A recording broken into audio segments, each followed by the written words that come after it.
नमस्कार, मैं हूं रश्मि किरण और आप देख रहे हैं इंडिया टाइम 24 न्यूज़। जब भी हम बीमार पड़ते हैं तो सबसे पहले हम डॉक्टर के पास जाते हैं। डॉक्टर जांच करता है और फिर कुछ दवाएं लिखता है। हम फार्मेसी से जाकर दवाई ले आते हैं, लेकिन कुछ दवाओं पर दवा के नाम जो होते हैं वो इतने छोटे होते हैं कि उन्हें दूरबीन की मदद से भी देख पाना बहुत मुश्किल होता है।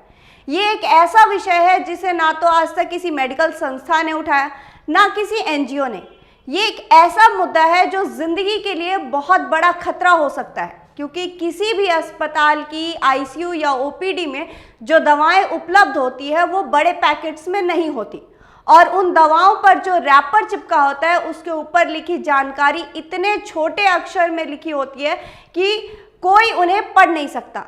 ये ना सिर्फ मरीजों के स्वास्थ्य के लिए खतरा हो सकता है, बल्कि नर्सिंग स्टाफ के लिए भी एक चुनौती है। इस विषय को भगत हॉस्पिटल के एमडी डॉक्टर सीएम भगत ने काफी गंभीरता से लिया है। डॉक्टर भगत ने सरकार और मैन्युफैक्चरर को इस मामले पर विचार करने की अपील की है। डॉक्टर सीएम भगत ने क्या कुछ कहा है, अब जरा ये सुनिए। देखिए, हम परेशानियाँ होती हैं तो बात करते हैं। अब ये दवाई के जो लेवल्स हैं इस पर बहुत कुछ इन्फॉर्मेशन देनी होती है कानूनी तौर पे, और कानून बनते रहते हैं, रोज़ जुड़ते रहते हैं। और ये जो डिपार्टमेंट है ड्रग्स एंड फार्मास्यूटिकल्स का, जो कि हेल्थ मिनिस्ट्री के अंडर नहीं है, मिनिस्ट्री ऑफ पेट्रोलियम के अंडर है, इनको प्रैक्टिकल वर्किंग में या कानून बनाने में, अब ये कानून कहाँ से बनते हैं या ड्रग कंपनीज इतना बारीक क्यों लिखती हैं, शायद कोर्ट के ऑर्डर होते हैं या कोई ऐसा केस होता है जिसमें कुछ इन्फॉर्मेशन रह गई है। अब उस चक्कर में क्या हो रहा है कि एम्प्यूल तो छोटे हैं और मटेरियल उस पर इतना ज़्यादा प्रिंटेड है कि आदमी कोशिश करे तो पढ़ नहीं पाता है। और जैसे जैसे उम्र बढ़ती है 45-50 के बाद तो दिक्कत और होती है। पर मैंने तो ये देखा कि जवान लोगों में भी ये दिक्कत आ रही है कि इतना बारीक प्रिंट है कि ये नहीं पढ़ा जा रहा। अब इसमें समस्या क्या होगी कि मेडिकेशन एरर जो है एक मेजर समस्या है हेल्थ में, कि गलत दवाई या गलत डोज चले जाना, गलत पेशेंट को चले जाना। अब ये मेडिकेशन एरर को कम करने के लिए इन्फॉर्मेशन ईजिली अवेलेबल होनी चाहिए। और यहाँ पे क्या हो रहा है कि उल्टा हो रहा है कि आज से अगर 10 साल पुराने आप एम्प्यूल उठाओ या वायल्स उठाओ तो उसमें इन्फॉर्मेशन क्लियर होती है। अब जो आ रहे हैं उसमें इतना ज़्यादा मटेरियल इनको देना पड़ता है क्योंकि डिपार्टमेंट के कानून है, और डिपार्टमेंट के कानून तो वो इनको पूरा करें कि इनको डिपार्टमेंट से अप्रूवल लेनी है। लेकिन उसमें समस्या जो प्रैक्टिकल यूज़र की, एंड यूज़र की जो समस्या है वो नहीं देखी गई है कि कैसे पढ़ा जाए। अब हमने अपने वार्ड में पिछले 10-15 साल से ये लेंस भी दे रखे हैं, हर काउंटर पे एक लेंस दे रखा है, लेकिन अभी लेटली जो आ रहा है वो उससे इस लेंस में भी नहीं आ रहा है। तो इस चीज़ को समझना बहुत ज़रूरी है, और ये मैसेज जाना चाहिए इन लोगों के पास कि ये जो इतना बारीक आप प्रिंट कर रहे हैं, प्रिंटर बहुत अच्छे आ गए हैं, पहले प्रिंटर्स की क्वालिटी अच्छी नहीं थी, अब प्रिंटर बहुत अच्छे आ गए। तो छोटे से ना आधे सेंटीमीटर में भी इतना इन्फॉर्मेशन 10-10, 20-20 लाइन की प्रिंट कर देते हैं। अब ये मैं वही कहूँगा 1 सेंटीमीटर का नहीं है, 1 सेंटीमीटर से कम है ये। अब उसमें कितनी लाइन इन लोगों ने प्रिंट कर दी हैं कि अच्छे प्रिंटर की वजह से मैं कहूँगा 1, 2, 3, 4, करीब 14 लाइन प्रिंट कर दी है 1 सेंटीमीटर। तो ये कौन सा फ़ॉन्ट है? कानून अगर बना रहे हैं तो कम से कम फ़ॉन्ट का तो भी तो एक मेंशन होना चाहिए कि क्या फ़ॉन्ट यूज़ हो रहा है, क्या वो रूटीन में आदमी पढ़ पाएगा, क्या जल्दी में वो पढ़ पाएगा, क्या उसकी डोजेज जो है उसमें पढ़ी जा रही है कि नहीं पढ़ी जा रही। अब इसकी डोज तो लेंस से तो पढ़ी जा रही है, लेकिन मैं कहूँगा समस्या है। तो somebody has to act। Patient के लिए मैंने बताया कि मेडिकेशन एरर एक बहुत बड़ी समस्या है हेल्थ में, पूरी दुनिया में है ये, पूरी दुनिया है। और इसमें क्वालिटी में बहुत सारे चैप्टर्स हैं, एक नहीं बहुत सारे चैप्टर्स हैं कि how to prevent medication error. और तो और हमने ये भी यहाँ पे रूल बना रखा है कि जो नर्स दवाई देने जा रही है उसको कोई रास्ते में टोकेगा नहीं, और वो एक पेशेंट की दवाई एक टाइम पे लेके जाएगी, 2 पेशेंट्स की नहीं लेके जाएगी। तो इस विषय में काफ़ी काम होता है, लेकिन ये जो एक समस्या बढ़ती जा रही है दिन ब दिन, ये किसी ना किसी दिन एक मेजर दुर्घटना कराएगी कि जो दवाई नहीं देनी है वो दी जाएगी, और जो देनी थी वो नहीं जाएगी। देखिए, रूटीन में अभी नहीं आया, पर मैं समस्या एंटिसिपेट कर रहा हूँ। हमारे यहाँ तो नहीं आई, पर ये जो मेडिकेशन एरर है मैं ये जानता हूँ, क्योंकि मैंने ना हेल्थ की क्वालिटी में काफ़ी काम किया है। काफ़ी टाइम से। आपको मालूम है मैं काहो का सेक्रेटरी भी था, जो क्वालिटी में ही काम करती है।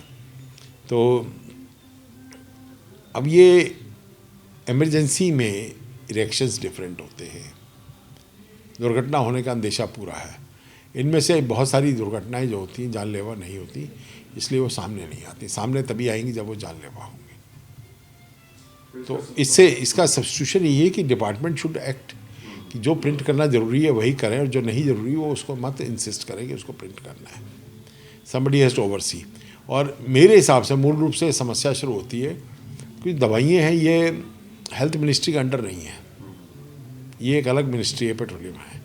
तो जो हमारा फार्मेसी जो है system, it is controlled by a different ministry, और वहाँ पे एंड यूज़र की समस्या उनको नहीं समझ में आ रही।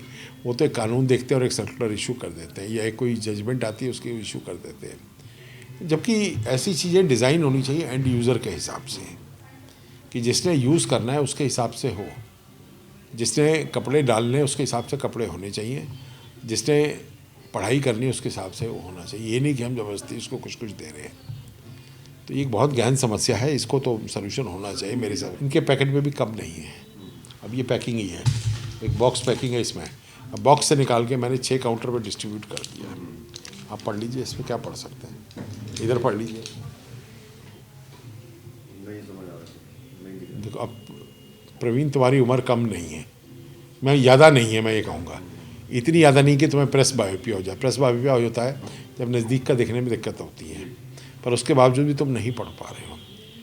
आप डॉक्टर्स का एक विजुअल चार्ट देखते हैं, उसमें जो सबसे कम फॉन्ट है वो हम उसको कभी किसी मरीज को पढ़ने को नहीं कहते हैं, हम उससे कहते हैं नीचे से तीसरे चौथे। ये नियर विज़न की बात कर रहा हूँ मैं, फार विज़न की नहीं। कि नियर विज़न में जब हम उसको चार्ट देते हैं तो उससे कहते हैं तुम तीसरे चौथे नंबर भी अगर पढ़ लोगे तो इट्स ऑल राइट। पर यहाँ तो ये लोएस्ट उससे भी नीचे जा रहा है। तो ये किसकी जजमेंट है, किसका ये है? Somebody has to take action. My request is कि लेट समबडी बी। इसमें कोई ब्लेम नहीं कर रहा हूँ मैं, क्योंकि एक सिस्टम है जो धीरे धीरे डेवलप होता गया है। कुछ कानून आए हैं, कुछ जजमेंट्स आई हैं, कुछ मैसेज आए हैं, कोई बाहर के देशों से लिया है या किसी को कॉपी किया गया है। अब इसमें एक समस्या और भी है दवाइयों में, कि बहुत सारी कंपनियों ने अपना एक पैकिंग पैटर्न बना रखा है या लिखने का, तो एक जैसी पैकिंग कई दवाइयों में देते हैं with variation in the title. अब वो हफड़ा दफड़ी में कहीं ना कहीं गलती होती है। ये उसी तरह है कि किचन में जब लेडी हाथ मारती है तो मसाले की डब्बी एक उठानी होती है और उठा दूसरी लेती है, और सब्जी में गरम मसाले की बजाय कुछ और धनिया पड़ जाता है या कुछ और पड़ जाएगा। अभी लेंगे एक छोटा सा ब्रेक, और ब्रेक के बाद आपको बताएंगे कि असली और नकली दवाओं की पहचान कैसे करें। भगत चंद्रा हॉस्पिटल विश्व की सभी आधुनिक और बुनियादी सुविधाओं से परिपूर्ण एक world class multi speciality hospital, Mahavir enclave Palam डावडी रोड पर स्थित साउथ वेस्ट दिल्ली का एकमात्र मल्टी स्पेशलिटी हॉस्पिटल, जहां 24 घंटे आपकी सेवा में उपलब्ध हैं वेल क्वालिफाइड डॉक्टर्स और हेल्पिंग स्टाफ। डॉक्टर CM भगत द्वारा स्थापित भगत चंद्रा हॉस्पिटल आपकी सेहत का ख्याल रखना ही इसकी प्राथमिकता है, वो भी अफोर्डेबल रेट्स में। ब्रेक के बाद आपका स्वागत है। ओरिजिनल दवाओं पर यूनिक कोड प्रिंट किया जाता है। इस कोड में दवा की मैन्युफैक्चरिंग डेट और लोकेशन से लेकर पूरी सप्लाई चेन की जानकारी विस्तार से मौजूद होती है। वहीं antibiotic, pain relief pills, anti allergic दवाएं भी इस लिस्ट में शामिल रहती हैं। ऐसे में दवा खरीदते समय इस पर बना QR कोड जरूर स्कैन करें, जिससे आपको दवा की पूरी जानकारी तुरंत प्राप्त हो जाएगी और आप नकली दवा खरीदने से बच सकेंगे। बता दें कि कई बार नकली दवा पर QR कोड भी नहीं लगाया जाता है। ऐसे में QR कोड ना होने पर समझ जाए कि आपकी दवाई नकली है।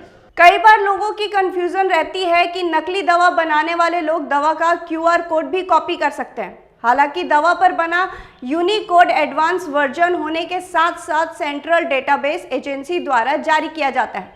वहीं हर दवा के साथ यूनिक QR कोड भी बदल दिया जाता है।